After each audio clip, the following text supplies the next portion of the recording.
Halo semuanya, selamat datang di segmen analisa. Kita bahas sekarang terkait dengan perseteruan yang sangat panas ya antara warga internet dari dua belahan dunia. Pertama adalah Indonesia yang tergabung dalam Siblings. Ini adalah perkumpulan dari sejumlah negara ASEAN dengan Korea Selatan. Apa yang menyebabkan begitu pedesnya komentar antara dua wilayah negara ini ya? Karena kalau aku lihat sekarang kan Malaysia, Indonesia, Filipina, Vietnam, dan juga Thailand, terutama yang mereka tergabung dalam siblings, itu ngerasa nggak terima dengan perlakuan sejumlah oknum dari Korea Selatan yang begitu banget menghina warga ASEAN. Dipikirnya katanya ekonominya rendah lah, dibilang IQ-nya jongkok, kemudian dihina kulitnya dan sebagainya.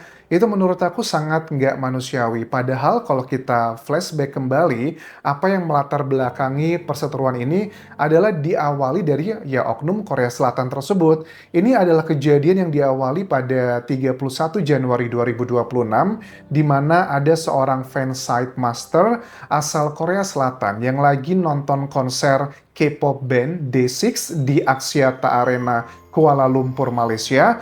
Dia ini dikomplain sama penonton yang lainnya karena membawa kamera profesional. Itu kameranya gede banget yang bisa nge-zoom sampai sebegitu detail dan clearnya pada saat band favoritnya itu lagi beraksi. Bukan cuma menghalangi penonton lainnya yang sama-sama juga membayar untuk membeli tiket konser tersebut, tetapi ini kan sudah menjadi standar internasional adalah terkait dengan masalah copyright. Emang sudah di standar internasional ya, orang-orang yang sudah sering pergi ke konser atau sudah well educated, pada umumnya sudah mengerti kalau kita datang ke sebuah konser, kita tuh boleh untuk ngerekam pakai HP atau pakai kamera yang nggak profesional tuh sebenarnya masih boleh-boleh aja. Tapi kalau dengan kamera segede ini, harusnya mereka malu ya mengeklaim sebagai negara punya edukasi yang baik, terus juga ngerasa superior dan sebagainya. Tetapi untuk basic knowledge dari sebuah konser, kok mereka nggak mau diterima ditegur. Pada saat video viral, oknum dari fansite K-pop tersebut yang berasal dari Korea Selatan itu ditegur sama petugas setempat, itu kan dia ngelawan, nggak terima, teriak-teriak, kemudian juga dibantu dengan rekan-rekannya. Kemudian kasus ini semakin heboh karena ada salah satu penonton asal Malaysia yang merekam kejadian keributan tersebut, diuploadlah ke sosial media X atau Twitter. Disitulah sudah mulai terjadi kayak pecah belah teman-teman. Bahkan kalau aku lihat sebenarnya dari oknum fansite tersebut yang melakukan perekaman dengan kamera profesional tersebut sudah minta maaf ke publik sebenarnya. Tetapi justru ada sekelompok fans Korea Selatan lainnya yang mereka tuh nggak terima. Bahkan mereka bilang begini bahwa ya mereka tuh menuntut budaya fan idol yang rekaman dari kamera fans begitu harusnya dihormati dong. Walaupun kesannya ya memang itu melanggar aturan terkait dengan copyright bukan cuma di Malaysia. Pada saat kita melihat konser di Singapura ataupun juga Korea Selatan atau bahkan Indonesia, itu ada petugas yang akan selalu mengawasi kita kameranya profesional atau tidak begitu loh. Kalau HP masih oke-oke aja.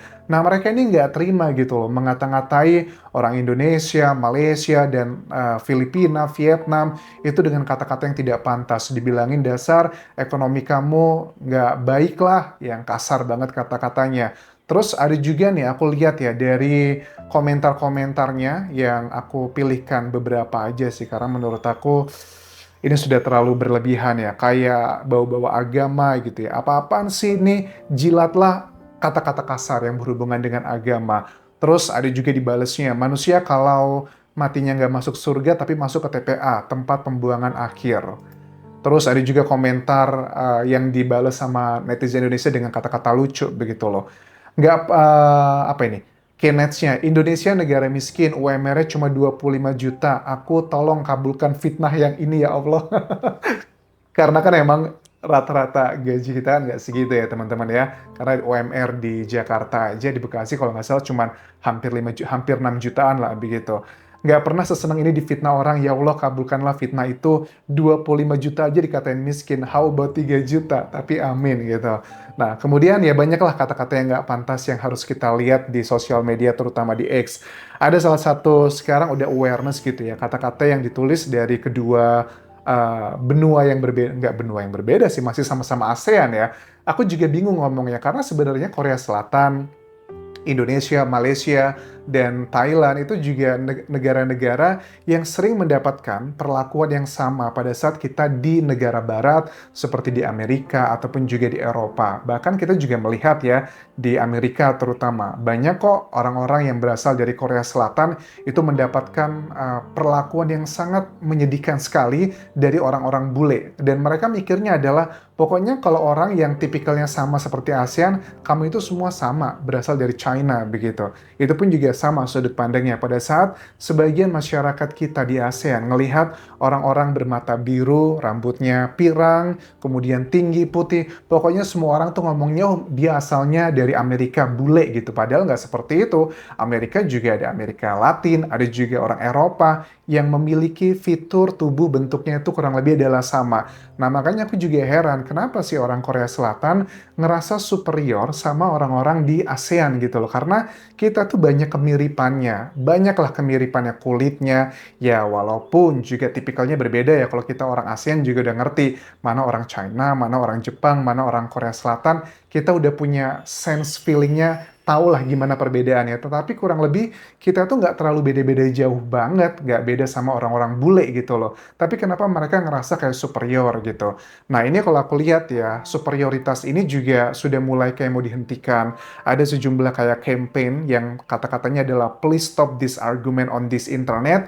Ini adalah tentang humanity. The problem is not nationality, but the problem is racism. Ya, menurut aku sih setuju ya.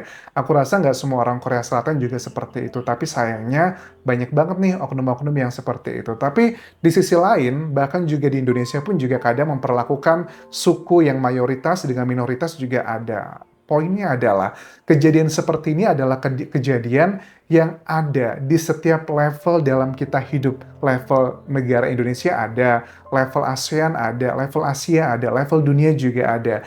Yang bisa kita pelajari adalah, sebenarnya kalau Korea Selatan itu dibilang bahwa Indonesia atau ASEAN lainnya itu dibilang tidak menyumbang ekonomi untuk South Korea, menurut aku salah besar. Kalau aku lihat data-data di sini teman-teman, untuk ASEAN termasuk Indonesia yang menjadi fans paling banyak untuk produk-produk dari Korea Selatan dari mana? Ya dari Indonesia, dari Malaysia. Dibuktikan pada saat kita lihat konser-konser di Indonesia dari artis-artis K-pop, gila ya, yang namanya tiket itu terjual habis. Begitupun juga dengan negara-negara lain. Jadi artinya apa? Kalau Korea Selatan mereka tidak begitu down to earth, kalau mereka masih ngerasa kayak superior dan merendahkan negara-negara di ASEAN, hati-hati loh, mereka bakal kehilangan soft power-nya, di mana mereka kan sekarang itu ekonominya maju, salah satu industri yang mendukungnya adalah dari K-pop industry, walaupun juga ada produk-produk elektronik yang memang harus diakui adalah cukup baik yang ada di Indonesia. Tetapi mereka juga nggak ada apa-apanya kalau dibandingin sama Amerika. Mereka itu ketakutan sama kekuatan Amerika, teman-teman. Sempat beberapa waktu lalu mereka diberikan sanksi terkait dengan sesuatu isu dan mereka nurut begitu aja. Bahkan mereka pun kalau sudah ngomongin sama Amerika, mereka tuh tunduk takut. Kalau sama China dan juga Jepang, juga mereka sama. Tapi kalau sama Indonesia, Malaysia, di Asia Tenggara, mereka tuh menilai bahwa negara kita tuh negara yang miskin, yang tidak bisa memiliki efek kepada mereka. Cuman kita nggak bisa pungkiri, kejadian seperti ini itu memang bukan kali pertama terjadi, tapi sepertinya masyarakat kita tuh kayaknya memaafkan gitu loh. Bahkan mengatakan, kan itu yang ribut paling cuma oknum-oknumnya doang. Tapi menurut aku enggak sih. Memang kalau di pengalaman pribadi aku beberapa kali ketemu dengan influencer ya dari Korea Selatan, misalnya kayak di Bangkok ya, ada salah satu influencer yang menurut aku nyebelin banget ya. Adalah momentum yang kita diundang bersama-sama sama pemerintah Thailand setempat untuk menghadiri sebuah acara. Dia itu masuk ke kameraku dan dia ngerasa keberatan akan melakukan A, B, C, dan D. Padahal juga dia influencer, saat itu juga sangat kecil banget ya, tapi dia ngerasa superior gitu teman-teman. Dan sifat-sifat seperti ini tuh cuman bagian luarnya aja. Kalau kita gali lebih dalam, kita masuk ke dalam kehidupan sehari-hari, itu banyak yang lebih parah. Ini menjadi salah satu cambukan sih bagi aku pribadi, terutama buat teman-teman ya di Indonesia, tolong dong jangan terlalu mengagung-agungkan yang namanya kulit putih gitu loh. Karena aku juga heran ya, kenapa sih kita begitu banget terobsesi memiliki kulit putih seperti di Korea Selatan begitu, karena mereka juga kan kayaknya sudah terbiasa yang melakukan operasi plastik, melakukan hal A, B, C, dan D untuk kesempurnaan fisiknya. Nggak salah, tetapi kalau dengan kita ngerasa sempurna, lantas kita merendahkan orang lain yang ngerasa sudah cukup dengan dirinya, itu menurut aku adalah yang nggak benar. Aku nggak tahu nih, apakah dengan kejadian ini, masyarakat Indonesia dan juga ASEAN gitu akan menghentikan produk-produk dan juga jasa yang asal Korea Selatan? I don't think so, karena kita itu sebegitu sudah mindsetnya tercuci banget ya. Kalau Korea Selatan punya kekuatan soft powernya adalah industri K-pop-nya. Kalau di Amerika, Hollywood-nya. Kalau India punya Bollywood-nya. Nah, kalau kita Indonesia apa nih kebanggaannya yang bisa menjadi salah satu branding yang kita juga bisa diperhitungkan di dunia internasional.